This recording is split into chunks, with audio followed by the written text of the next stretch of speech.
საშინაო სკოლის გაკვეთილებს წარმოგიდგენთ კომპანია Silknet.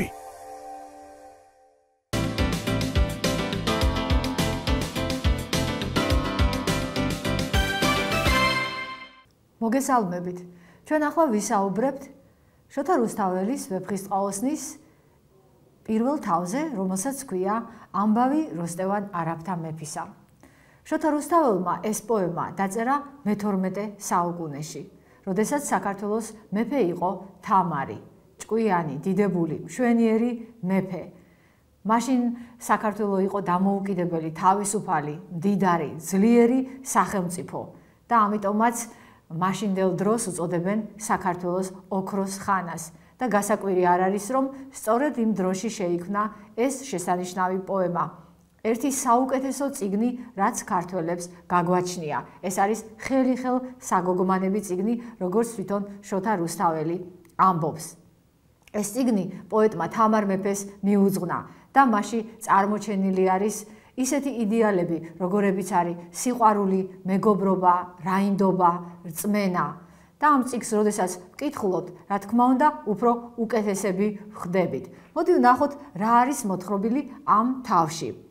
ამ თავში უპირველეს ყოვლისა ჩვენ ვეცნობით არაბეთის სახელმწიფოს მეფე როსტევანს. ავტორი მას ასე გვიხასიათებს: იყო არაბეთს როსტევან მეფე ღვთისაგან სვიანი. სვიანი ნიშნავს დალოცვილი იყო მეფე.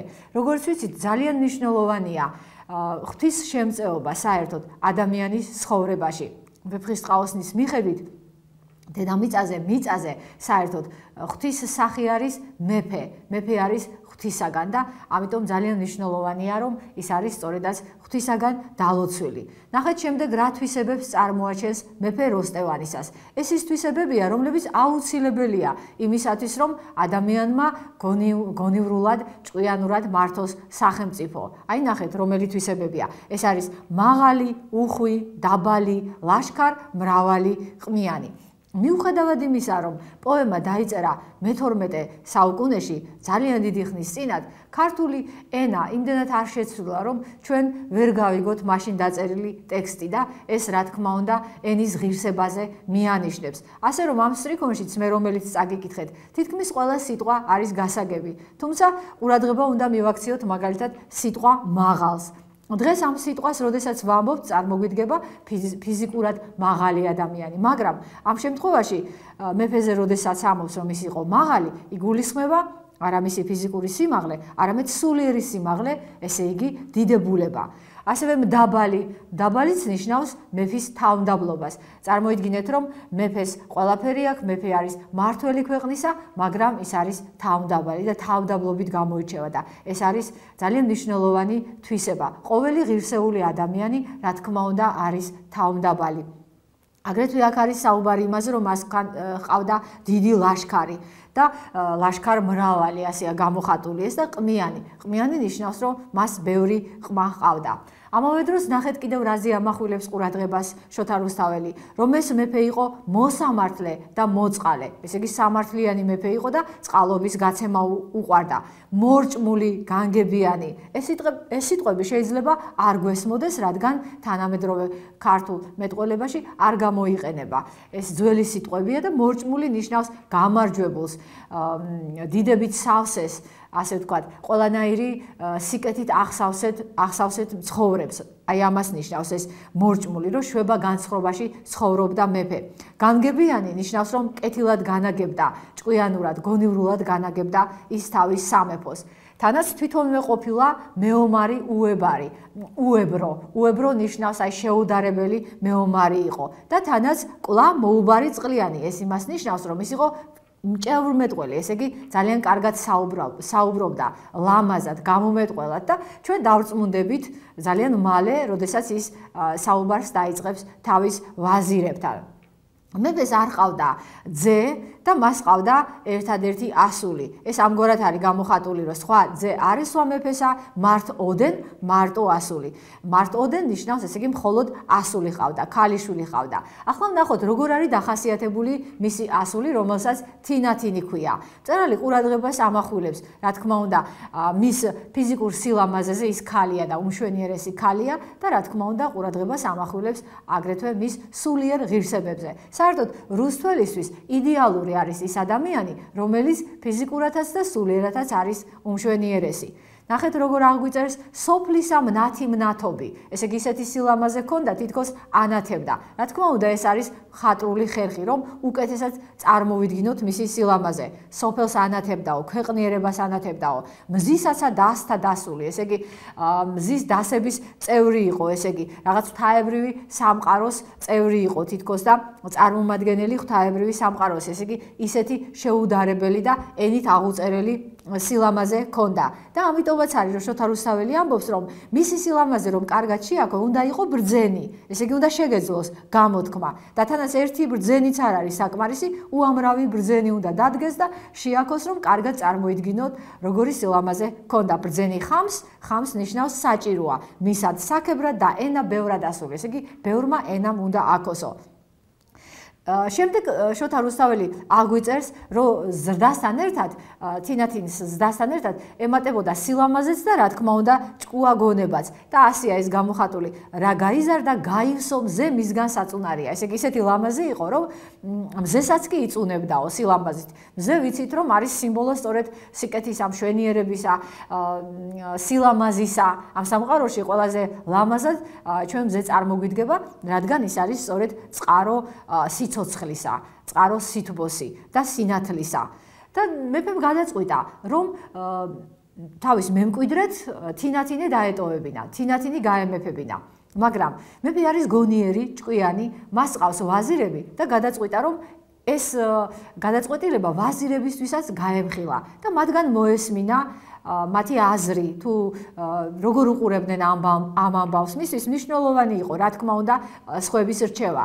ის მეფე იყო და შეეძლო, რომ რჩევის გარეშეც გადაეწყვიტა, რაც სურდა, მაგრამ მის გონიერებაზე სწორედ ის მეტყველებს, რომ რადგან ყავდა მას ვაზირები, რჩევლები, სწორედ მათთვის ეკითხა ამბავი.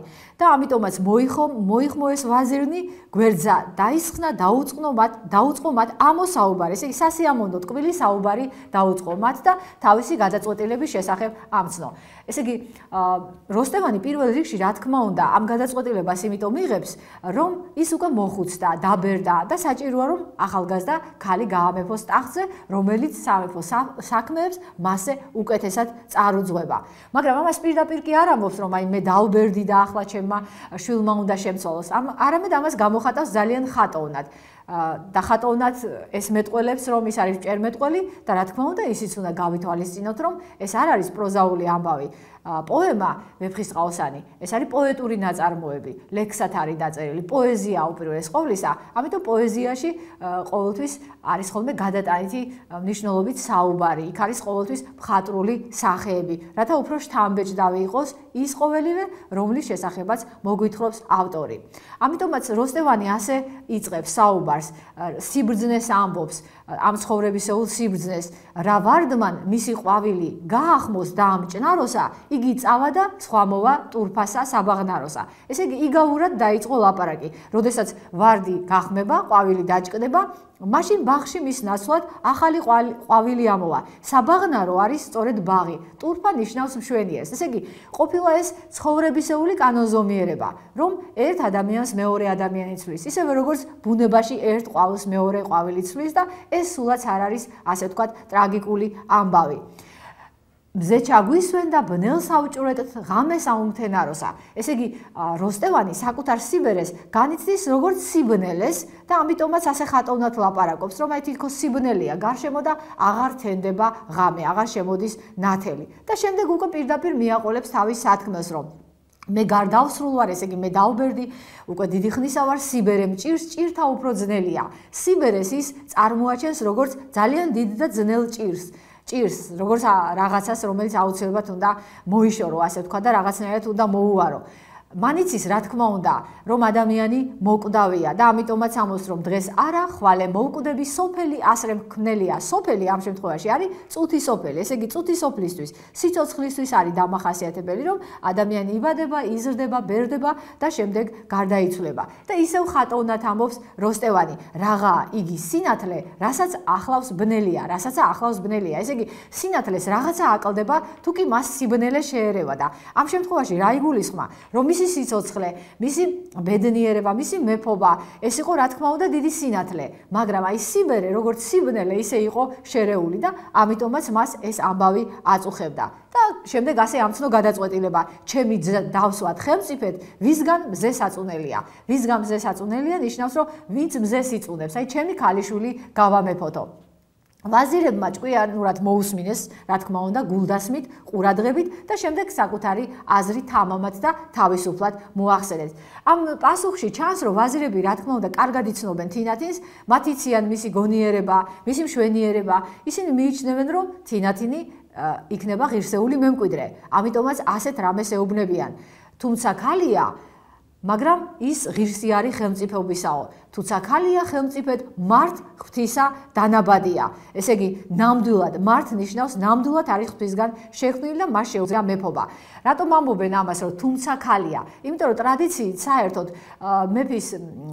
მეფე მემკვიდრედ ტოვებდა ტახტის მემკვიდრედ აუცილებლად ვაჟს და ძალიან იშვიათი იყო შემთხვევა, ან სულაც არ იყო შემთხვევა, როდესაც მეფე ამეფებდა ქალიშვილს. თუმცა საქართველოს ისტორიაში იყო ასეთი შემთხვევა და ეს ძალიან კარგად იცოდა შოთა რუსთაველმა, რომელიც სწორედ იმ ეპოქაში ცხოვრობდა თამარის დროს. როგორც ვიცით, თამარი იყო პირველი მეფე ქალი საქართველოში და ვიცით, რომ მან არაჩვეულებრივად იმეფა და საქართველოს სახელმწიფოს ბევრი რამ მისცა. და მნიშვნელოვანია, რა თქმა უნდა, წეგანაც აღნიშნე, რომ სწორედ თამარ მეფის დროს შეიქმნა ასეთი დიდებული წიგნი. არ გათნევთ, ეუბნებიან ვაზირები, არ გეპირფერებითო, ჩვენს შეგვინიშნავს მისი გონიერება და დარწმუნებულები ვართ, რომ ის კარგად იმეფებსო. იცის მეფობა უთქვენოდ გვითქვამს კლადია. დია ნიშნავს, რომ ბევრჯერ სხვა დროსაც გვითქვამსო. და ისინიც ხატოვნად საუბრობენ თინათინის მშვენიერებასა და გონიერებაზე. შუქთა მისთაებრ საქმეცა მისი მზებრ განაცხადია. ესე იგი, ის არამხოლოდ ფიზიკურად არის მშვენიერი, არამედ საქმეებიც მშვენიერი აქვს. ესე იგი, ამ ადამიანში ფიზიკური და სულიერი მშვენიერება თანაბრად იყო შერწყმული. და აქ ამობენ ძალიან ბრძნულ აზრს და ლამაზად ამბობენ თან და ამ ლამაზად თქმულ აზრს მოკვეთილად, შეკუმშულად, ლაკონურად გამოთქმულ აზრს ქვია აფორიზმი და ისინი ამბობენ: ლეკვი ლომისა სწორია, ძუ იყოს თუნდა ხვადია. პირდაპირ მნიშვნელობით რას ნიშნავს, რომ ლომის ბოკვერები ძუ იქნება ის თუ ხვადი, ლომის თანასწორია ორივე. და რა თქმა უნდა, გადატანითი მნიშვნელობით იგულისხმეს ის, რომ მეფის თანასწორია მისი შვილი გინდა ქალი იყოს და გინდა ვაჟიო. როსტევანი, რა თქმა უნდა, ძალიან გახარებული იყო, რომ ვაზირებმა ასე შეაფასეს მისი ქალიშვილის ღირსებები, ამიტომ განაცხადა, რომ მას უნდა გაემეფებინა თინათინი, მთელი სამეფოდან მოვიდნენ ამ რიტუალზე დასასწრებად და აღწერილია პოემაში, როგორ დალოცა მეფემ თინათინი, როგორ აიყვანა ტახტზე, ხელში მისცა სკიპტრა, თავზე გვირგვინი დაადგა და აქ მნიშვნელოვანია ის, რომ თინათინი არის მართლაც ღირსეული მემკვიდრე მამისა, კარგად აღზრდილი, რადგან ის თავმდაბალია და ტიროდა. მას არ მიაჩნდა თავი მეფის ტახტზე ასulis ღირსად. როსტევანმა ასე დაარიგა ქალიშვილი. და ვნახოთ, ისევ ხატოვნად ლაპარაკობს როსტევანი, რათა უფრო შთამბეჭდავად წარმოჩნდეს მისი სათქმელი. ვარდთა და ნეხვთა, ვინადგან მზე სწორად მოეფინების, ესე იგი, ვარდებს და ნეხვს, ესე იგი, ერთს დიდებულს მნიშვნელობას და მეორეს ძალიან უმნიშვნელოს, ხო?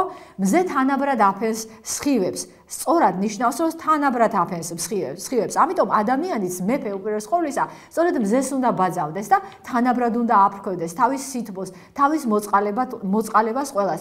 დიდთა და წვრილთა წყალობა შენსა ნუ მოგეწყინებს. ესე იგი, შენ წყალობა უნდა გაიღო როგორც დიდებულებისთვის, ასევე იმ ადამიანებისთვის, რომლებიც უბრალონი არიან და ცხოვრებაში შეიძლება არაფერს მნიშვნელობას არ წარმოადგენენ. ახლა მეფე უხსნის თინათინს, რა დიდი მნიშვნელობა აქვს მოწყალება მოწყალებას, საერთოდ გაცემას. ამას აქვს მნიშვნელობა როგორც ადამიანისთვის თვითონ, ასევე სახელმწიფოსთვის. რა მნიშვნელობა აქვს სახელმწიფოსთვის, რომ მეფე არის უხვი და უხვად გასცემს მოწყალებას? ის მნიშვნელობა აქვს, რომ სახელმწიფოში რა თქმა უნდა არიან მორჩილებიც და ურჩნიც, ხომ? და აი, როდესაც მოწყალებას გაიღებს ხელმწიფე, ისეთი ძალა აქვს ამას, რომ ურჩნიც კი გახდებიან ერთგულნიო, თვითონვე გაგიერთგულდებიანო.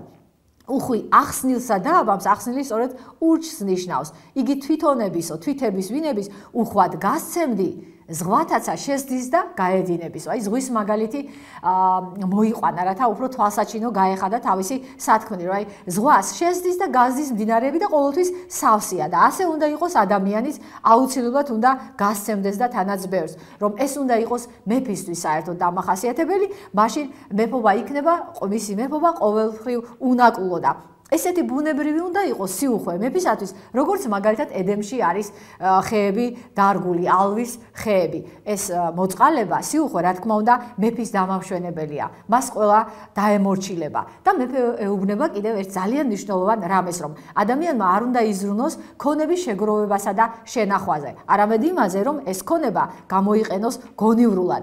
სმაჭამა დიდად შესარგი. სმაჭამა ადამიანს სჭირდება, ხო, ფიზიკური არსებობისათვის. მაგრამ მხოლოდ სმაჭამაზე ფიქრი არ არის კარგი. დება რასავარგულია, ესე იგი შენახვას არანაირი სარგებელი არ მოაქვს. რასაც გასცემ შენია, რაც არა დაკარგულია. აი ესეთ ბრძნულ რჩევას აძლევს როსტევანი თინათის, რომ რასაც გასცემ ის შენია და რასაც არ გასცემ ის გეკარგება. შეიძლება კითხვა გაგიჩნდეთ, როგორ შეიძლება რასაც გასცემ ის იყოს შენი? მაგრამ ეს სწორედაც ასეა, იმიტომ რომ რასაც გასცემ, სიკეთით აღავსებ ყოველივეს და ის სიკეთე აუცილებლად სიკეთით დაგიბრუნდება. ეს იმას არ ნიშნავს, რომ ვიღაცას რაღაცას რომ აჩუქებ, მან აუცილებლად საჩუქრითვე უნდა დაგიბრუნოს პასუხი და გაჩუქოს. არა, ის მერე სხვას გაუკეთებს სიკეთეს და მთელი სამყარო იქნება სიკეთით ავსებული და შენ სულიერად ასე ვთქვათ, ყოველთვის იქნები მდიდარი. და მთავარი ის არის, რომ ამ ყველაფერს თინათინი ძალიან ყურადღებით ისმენდა. ძალიან ხშირად ადამიანებს სწყინდებათ ხოლმე რჩევა დარიგებები, მაგრამ აი ნახეთ აქ როგორ წერია, ყურსა უპყრობდა, ისმენდა, წვრთასა არ მოიწყინებდა. ესე იგი მისთვის ეს რჩევა დარიგებები არ იყო მოსაწყენი, იმიტომ რომ ეს რჩევა დარიგებები მას მომავალ მართვაში, სახელმწიფოს მართვაში გამოადგებოდა და ცხოვრებაში გამოადგებოდა. ამიტომაც იყო, რომ მეფე ყოველივე ამას რო უყურებდა, უფრო მეტად იყო ბედნიერი და ავტორი კი წერს ასეთ სტიქონს, თინათინ მზესას წუნობდა, მაგრამ მზე თინათინებდაო. ესეც არის მხატვრული ხერხი, არაჩვეულებრივი, რათა თვალსაჩინოთ, თვალნათლივ წარმოვიდგინოთ, როგორი იყო თინათინი ახლა, როგორც მეფე. რომ თინათინი მზეს იწუნებდა თავისი სილამაზის, თავისი სიბრძნითა და მშვენიერებით და მზე ცდილობდა, რომ თინათინის მაგივრობა გაეწიაო. აი ასე გავიცანით ამ თავში ბრძენი მეფე როსტევანი და მისი ღირსეული შვილი თინათინი. გმადლობთ